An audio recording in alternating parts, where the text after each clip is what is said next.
आप कैसे text typing करके गाइस बहुत सारा पैसा भी आप कमा सकते हो। जैसे कि आप भाई ये वेबसाइट भाई वीडियो डिस्क्रिप्शन में, ठीक है, आप इधर पे जाओ, इधर पे आपको साइन अप करने होगा।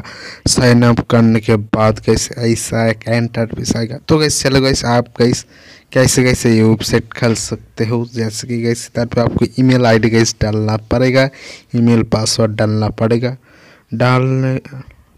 डालने के बाद इधर पे गाइस देख पा रहे हो आपको वेबसाइट ऐसा एक इंटरफेस है, ठीक है। ये website link guys video description में है, ठीक है। जैसे कि भाई इधर पे आप देख पा रहे हो ना गाइस, इधर पे आपको 10 वर्ड में गाइस टेक्स्ट करके टाइपिंग करके, ठीक है, कोई भी एक कंपनी के गाइस आपको गाइस पठाना होगा। इधर पे आप देख रहे हो 2 रुपये आपको इधर पे मिलेगा। इधर पे गाइस ढेर सारा गाइस ऑप्शन है, ठीक है। जैसे कि आप इधर पे गाइस देख पा रहे हो ढेर सारा इधर पे ऑप्शन है।